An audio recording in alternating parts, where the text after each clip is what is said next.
welcome back to the Highwater Homestead. My name is Shayla. I am currently in my kitchen at home trying to get some of our from scratch pizza dough started here while Mallory sleeps and takes her nap. Austin's on his way home. But tonight's episode is not about pizza, as our title of our video says. It's about Fudge Night, and it's about a special fudge recipe that my great aunt Linda has made for over 30 years. So the reason why I wanted to start here in my kitchen talking about Fudge Night and about recipes before I go to her house is because, and probably one of the reasons why you're wondering why we're learning how to make fudge on the homesteading channel, is because I think that our generation, kids today, have lost lots of traditions, family traditions over time. Places in West Virginia or parts of Appalachia are really suffering when it comes to children being put in foster care and parents not raising their babies because of issues, whether it's with drugs or whatever. And there's a huge amount of grandparents in our state especially, that are raising their grandkids or maybe even their nieces and nephews and people because generations of people are just not present and not raising their babies. They're not raising kids the way they should anymore. And I know you're thinking, what does fudge have to do with that, right? Well, when I think back about my childhood, Fudge Night was just one day, one part of stability and consistency that my family had, all the kids in my family had. Me and my cousins and our friends, we all, up until we were graduating in college even, we all always just went to Fudge Night on Friday nights. We would come there, we would all sit around, we had a special room that we would go in called the green room, which had green carpet, and it still does, that all the younger kids went into while all the adults kind of sat in the kitchen in the living room where Granny Linda was making the fudge. And we did that every Friday night. We grew up in a way that I feel we knew we were safe in our family. We had support in our family. We had a system there with our family, and it was fun. We loved it. I still love it. Everybody, and my great aunt Linda, she still does it. So today, she thinks I'm coming to her house to specifically video her and ask her what her recipe is and how she makes her fudge, which I don't know how she does it. After all these years, I've never learned it. I never wanted to learn it. And that's crazy, right? Like, why do we not want to learn? And sorry, my oven's preheating. But why do we not want to be taught the things that our elders and people that are raising us up, why do we not want to learn what they're teaching us? Like, why haven't we learned what they're teaching us? Why don't we seek out what they're wanting to teach us? But whether or not I learned that fudge recipe or not, I did learn from Fudge Night and from being there after all these years that it is important to have those kinds of traditions, okay? It is important to give that stability for your family. And whether that is making fudge every Friday night in the most simplest, way of looking at it, that's all you have to do. Think about those things that can really provide support for your family and build your family. Nowadays, there's a lot of talk about the loss of the village, the support system of generations of family members living close to each other, which is something that historically Appalachians have always done. We've always lived very close to each other, so that way there's tight family units and people can help raise their babies and grandbabies, and everybody has support at different times in their lives in different ways. And we've really lost that, especially even here in Appalachia. We've lost those things. So I hope that wasn't too heavy for those of you who came here and thought you were going to be getting Granny Linda's famous fudge recipe, because you will. But I also want you to keep in mind that this isn't just about fudge. Her making fudge is not just about making fudge. Her fudge is excellent, it really is. But it's about keeping a family together. It's about making a home for people. Your loved ones, your kids, your grandkids, and your great grandkids, which is what she's done. Homesteading and being at home is about your family, about raising your family up the best way that you can. And it doesn't have to be as hard as we make it. It can be simple. It can be making fudge. It can be making pizza every Friday night. But the next time you see the rest of this video, we'll be at Granny Linda's, and she'll be telling us about her fudge recipe. So here we go. You want to pull that with me?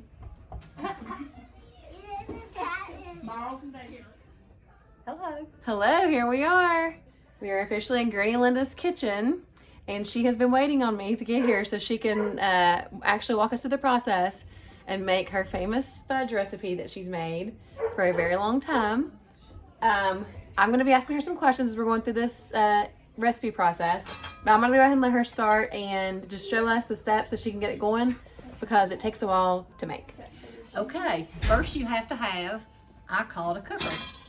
Everybody else will probably say pan, but this is a cooker that I've been using for years, and probably over 40 some years, because the kids were teenagers and Nita's 53, so it's been a long time. But anyway, we start with our cocoa, 2/3 cup, and I double everything because I make a double batch every Friday. So we'll start and put our cocoa in, and then we'll get our sugar in. So probably everybody just make a single batch, but I've always made a double batch. And of course I better put my glasses on for a minute. So Granny Linda, why have you always had to make a double batch? Well, because over the years, there's been a lot of people show up for Fudge Night. Family, of course, family and friends. For instance, we had football teams that showed up. Yep. Everybody. We had a house full. So I've just always done the double batch. And on Sundays, my family comes for dinner, and they take homemade fudge home with them. So for dessert. So we have to have, and of course we like a double the cocoa, 2/3 cup, and this is, we put 6 cups of sugar, since I'm doubling the recipe. And then we put our milk in, and we're ready to cook. But we want to get this stirred up a little bit before we get our milk in there. Now, once we put this on to cook, the whole thing is you have to let it cook up to the top of the pan. And be careful that it don't boil over, because I've done that many times. But then you have to let it cook down. And when it cooks down, it is done. So how much of it, like how high is your temperature? I use gas heat, so I put it on medium. But let me dump my milk in, and I'll be putting 3 cups of milk in, because like I say, I'm doubling the recipe. And normally it's 1.5 cups, but I double everything. So once we get it on to cook, probably about an hour it'll take to get it done. So we'll get the fire going here, and then get it stirred up good. Like I say, I don't have an electric. I've always used gas, so I just put it on about medium heat. And the thing is to watch it, because once it starts boiling, it will boil over if you're not careful. But get it stirred up good.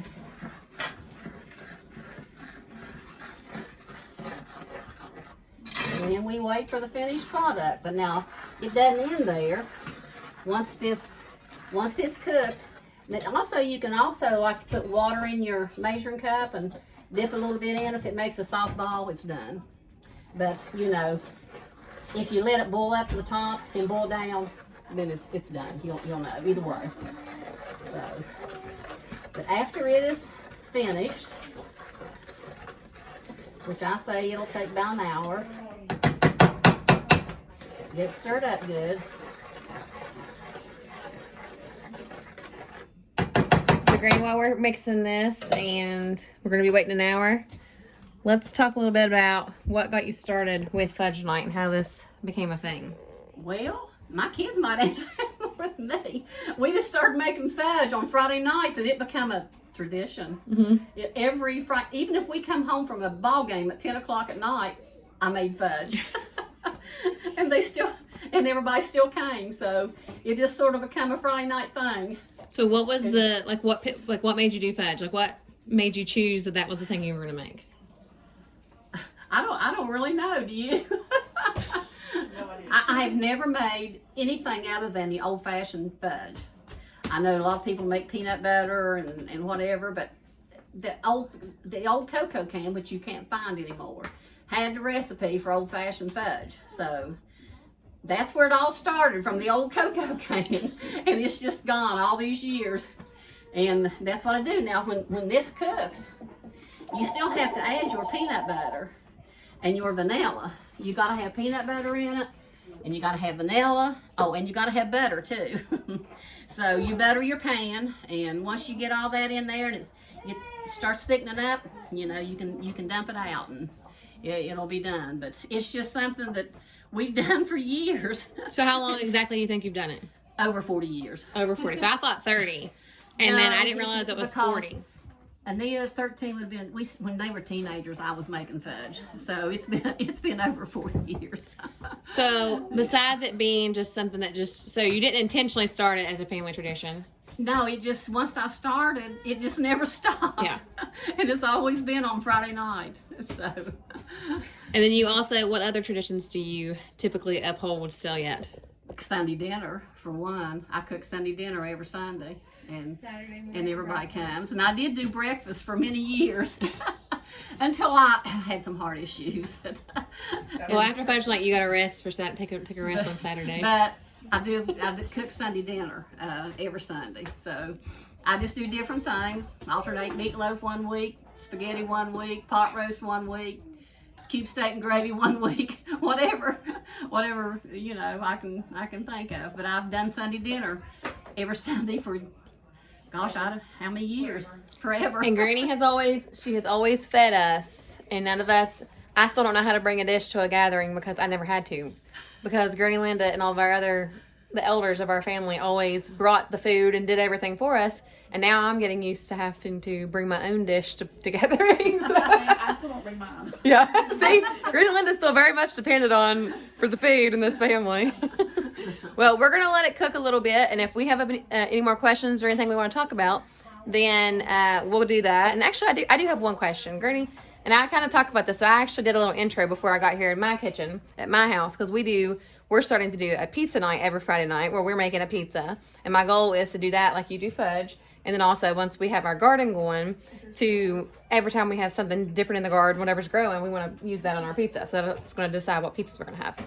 But what do you think about, in today's time, with upholding traditions like this? And what do you think it means for families and community and people like your family that come every single Friday? What do you think about that? Oh, I think it means a lot. It means a lot to me. Mm-hmm.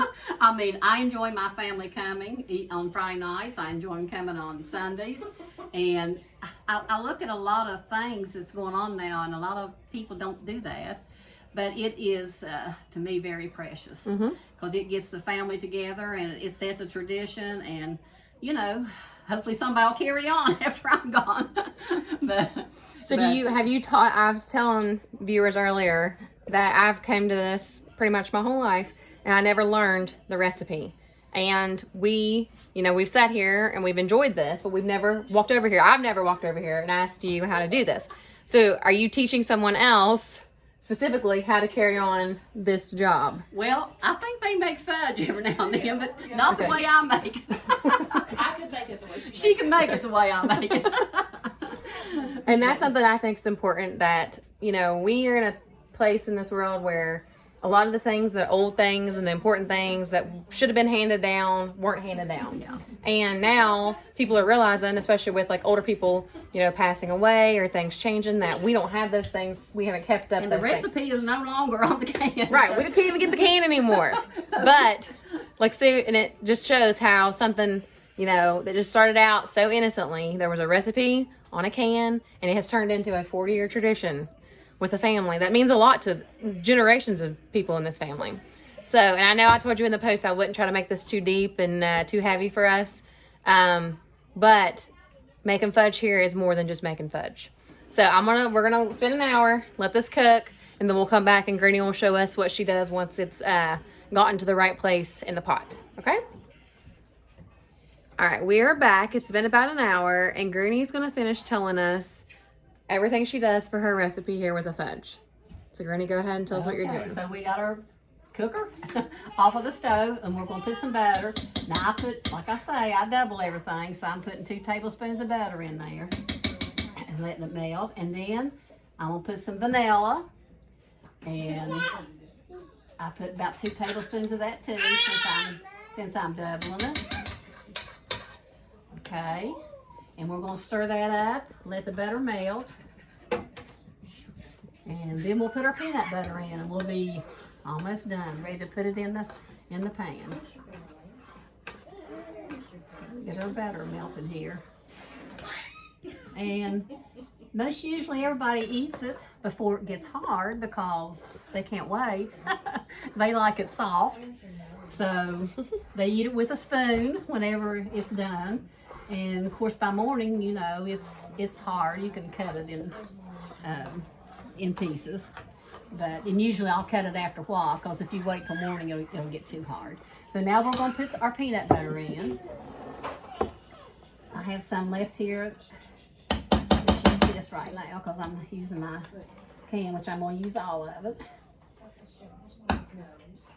So we just put a lot of peanut butter.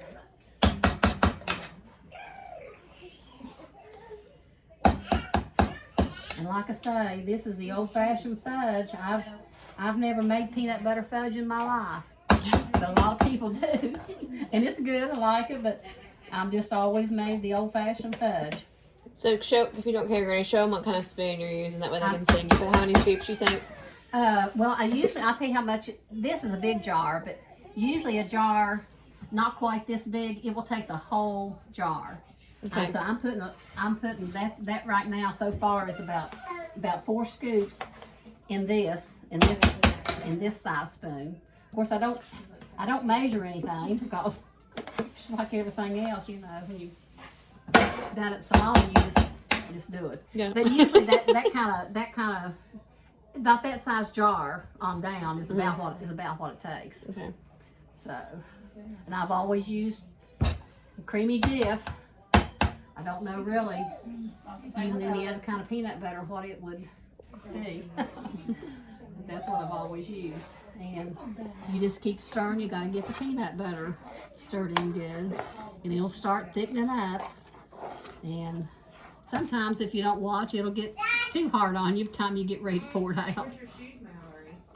But it's just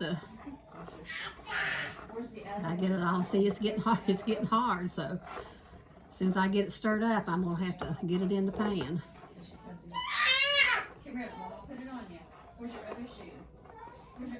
And then everybody can enjoy the actually hot fudge. And typically we just get milk. We have our milk ready, and we all come and get us a plate. And I guarantee you we all eat more than we're supposed to of this stuff. But it's the one day a week we just, I guess, splurge. So Granny also has, here's her pan here. You can see it. And it's buttered. It's a good size buttered baking. She's got a glass baking pan. About to get too hard on me here, so I've got to get it in there. Oh goodness. Okay. Okay.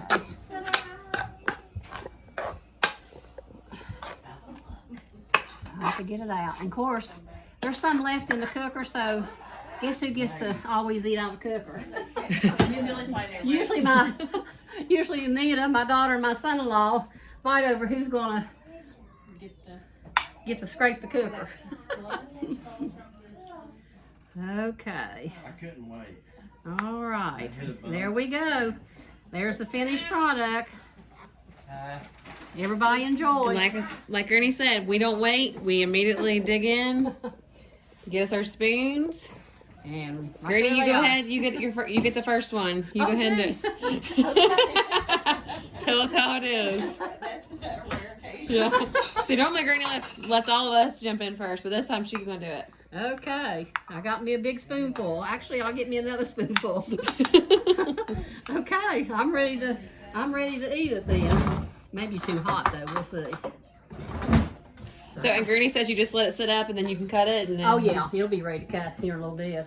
And then after that, you have to do anything to it to freeze it or put it in the No. refrigerator? Just keep it out? I usually put it right there in this right here, Mhm. whatever I have left. And then Sunday they dig into it and take it home with them.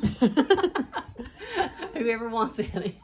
Well, Wild Granny, so everybody, all the kids are here. We've all been sitting here just socializing and having a good time while the fudge was cooking. But since it's finished, we're going to go ahead and all of us are going to eat it. And I guess we'll end the video and say, remember, anytime you can be spending time with your family, eating, cooking, growing food with your family, it is a good day. See you later. Come and see us on Friday night. Yeah, we're here on Fridays. Bye. Mallory eating Granny Linda's finished product. Scraping the bowl. See, Nana didn't get it all. Ate it all. Here.